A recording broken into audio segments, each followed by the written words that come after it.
Hello everyone. Welcome back to my chatty, sassy channel here on YouTube where we talk about all things luxury. I apologize if my voice is a little hoarse. This time last week I couldn't speak at all.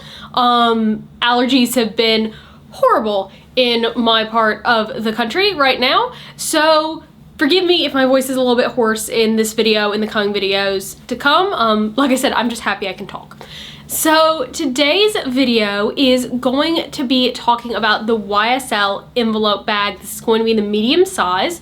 My mom is on the hunt for a navy bag, and she wants it to sort of be a dressy bag that she can take to church and to weddings and things like that. So not an everyday bag, but because of that, she's ordering several in from Fashionphile. And so while she's ordering those different bags in, I'm going to absolutely be reviewing them with you guys because she has to try them out anyway. So if she's going to be trying her things in them anyway, seeing if she likes them, I might as well film that so that you guys can see it and it can be useful for you if you are looking at these bags. Now, I am a very big lover of YSL. It is probably my absolute favorite luxury brand, it and David Yurman. Like if I could pick two luxury brands to work with one day, like as a goal, manifestation, dream, it would be YSL and David Yurman. The YSL envelope bag, however, is a bag that while I think it is stunning, I don't personally like user-wise. I looked at this bag first in fall of 2021, and the thing that I really liked about it is it was really structured, and I thought that it was a really great alternative to the Chanel Classic Flap. Of course, Chanel at this point had already started their insane price increases that they were doing every few months, so a Chanel Classic Flap was out of the question for me, and I thought this would be a really great alternative. But the first thing that I noticed about this bag is that it was very, very rigid. And so whenever I went to go and use the flap, it was really hard when I was trying it in the store to get it open, to get my hand on it. The other thing about YSL, the closure on this bag is the snap. You have to pull it down under and then go back up with it. And as you fill up the bag with stuff, that can be a bit difficult, particularly if you have it very full, because the bag has zero flexibility to work with you in getting that snap to close. That being said, once the snap is in place, it's a very, very strong snap. It can just be a little bit finicky getting your stuff in. The other thing is that because this bag is very rigid, it's not going to move with your body. Your body is going to need to move around this bag. So for instance, like if it's under your arm's gonna stick out from the bag because it's not going to give any into your arm at all. Now, I think the chains are beautiful on this bag. I love the different ways that the quilting goes on this bag. They don't call it caviar leather, they call it like a pebbled leather or grained leather, and I love it. I think it's very beautiful. I think that it's something that can go casual, but with the finishing on this bag is a very dressy, very beautiful look. If you like Chanel Caviar, you'll like that aspect of the leather. But the other thing about this bag is that because it is so structured, you don't have a lot of flexibility on what you can put in the bag without creating pooching on the sides of the bag. Because while the main body of the bag is super structured, there are two soft leather gussets on the side, and you'll see this as I'm showing you what fits, that if stuff pushes on them, those leather gussets push out and it makes the bag lose some of its elegance. So pay attention to that whenever I'm showing you guys what fits. Now, with that being said, let me show you guys what does fit in case these are items that you are looking to put in the bag yourself so that you can see how they might work.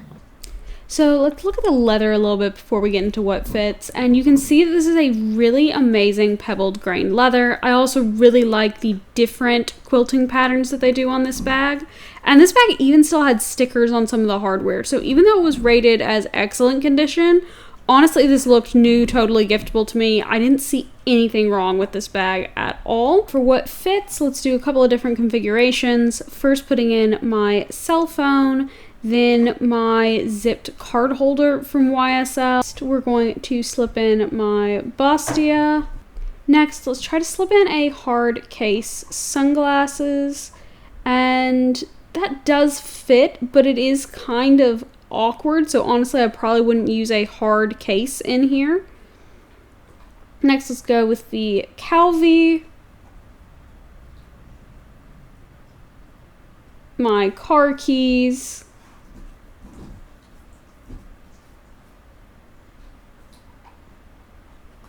and a pin as well is in there.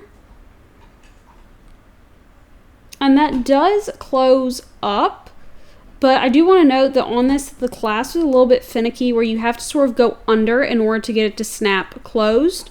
And notice that even just with that amount in there, the side of the bag is now bulging out. And so you can see some wrinkling, which is not particularly great. And that's one of the issues with this bag, is because of its extreme structure, you do end up having issues with those soft side gussets not really looking that great because it's only the sides that are structured. Now if instead we slip in the slim purse, is what it's called, from Louis Vuitton, so a long thin wallet, we have that in the back.